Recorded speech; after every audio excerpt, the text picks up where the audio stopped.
Kuwait نامہ میں سب سے پہلے کورونا اپڈیٹس۔ کویتی وزارت صحت کے مطابق پچھلے 24 گھنٹوں کے دوران 278 کورونا مریضوں کا مزید اضافہ ہوا، جن میں 80 ہندوستانی، 60 کویتی، 41 بنگالی اور 34 مصری شامل ہیں۔ کویت میں مصری قاتل گرفتار۔ کویتی پولیس نے ایک ایسے مصری باشندے کو گرفتار کیا جس نے 2 دن قبل اپنے ساتھی کو بے دردی سے قتل کیا۔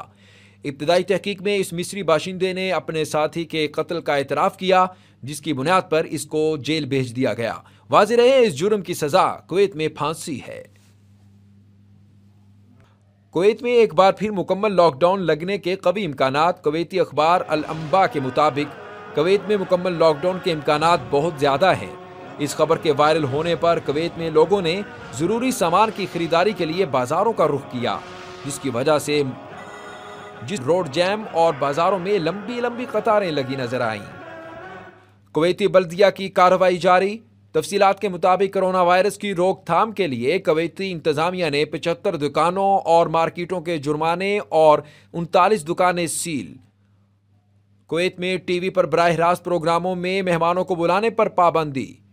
کویتی اخبار الجریدہ کے مطابق کویتی وزیر مملکت برائے اطلاعات کی ہدایت، جمعرات سے کسی ٹی وی پر براہ راست پروگرام میں کسی مہمان کی شرکت نہیں ہوگی۔ واضح رہے، یہ فیصلہ کرونا وائرس کے پھیلاؤ کو محدود کرنے کے لیے کیا گیا۔